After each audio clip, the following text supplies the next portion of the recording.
ముఖ్యమంత్రి కాకుండా తనను ఎవరూ ఆపలేరంటూ ఎన్నికల ప్రచారంలో అనేక సార్లు వ్యాఖ్యలు చేసిన పవన్ కళ్యాణ్ పోలింగ్ అనంతరం మీడియాతో మాట్లాడడానికి ఏమాత్రం ఆసక్తి కనబరచకపోవడం హాట్ టాపిక్ గా మారింది. ఇప్పుడు పోలింగ్ ముగిసిన అనంతరం ప్రముఖ రాజకీయ పార్టీల నేతలంతా పోలింగ్ సరళిపై, ఎలక్షన్ కమిషన్ వ్యవహార శైలిపై తమ అభిప్రాయాలు వ్యక్తపరిచిన పవన్ మాత్రం ఈ విషయాలపై స్పందించడానికి ఏమాత్రం ఆసక్తి కనపరచకపోవడం వెనుక అంతర్యం ఏమిటి అన్న కోణంలో చర్చలు జరుగుతున్నాయి.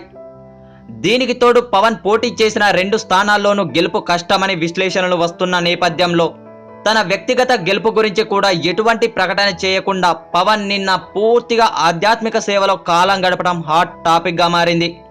గుంటూరు జిల్లాలోని నంబూరు దశావతార వెంకటేశ్వర స్వామి ఆలయానికి 1.32 కోట్ల విరాళాన్ని అన్నదానం నిమిత్తం ఇవ్వడమే కాకుండా అక్కడ ఆలయంలో చాలాసేపు ఆధ్యాత్మిక సేవలో పవన్ కాలం గడిపాడు. అయితే పవన్ ఈ ఆలయానికి వచ్చాడని తెలుసుకొని మీడియా వర్గాలు ఆ ఆలయం వద్దకు వెళ్లి పవన్తో మాట్లాడాలని ప్రయత్నించిన పవన్ స్పందించలేదని తెలుస్తుంది.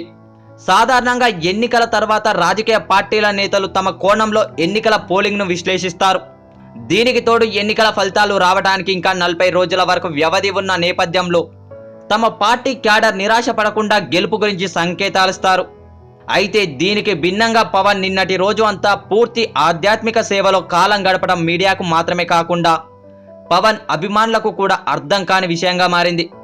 దీనితో సినిమాలు వదిలి రాజకీయాల బాట పట్టిన పవన్ ఇప్పుడు రాజకీయాలపై విరక్తి చెంది ఆధ్యాత్మిక బాట వైపు పయనిస్తున్నాడా అంటూ సెటైర్లు వినిపిస్తున్నాయి. సహజంగా పవన్ కళ్యాణ్ ఎప్పుడు ఏం చేస్తారో, ఎలా ఉంటారో ఎవరికీ తెలియదు. తనకు నచ్చినట్టుంటాడు, ఎవరి మాట అంతగా పట్టించుకోడు. అలాంటి పవన్ రాజకీయాల్లో అలాగే తన వైఖరిని కొనసాగిస్తున్నాడు. ఎప్పుడు మీటింగ్ పెడతాడో తెలియదు.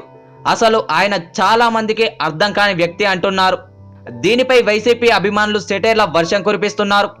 మీ పవన్కి సీఎం కావాలంటే ఇంకో 10 ఏళ్లు పడుతుందిలే అంటూ కామెడీ చేశారు. ఏది ఏమైనా రాబోయే రోజుల్లో వైసీపీ అధికారంలోకి రావడం పక్కా అని నేతలు అంటున్నారు.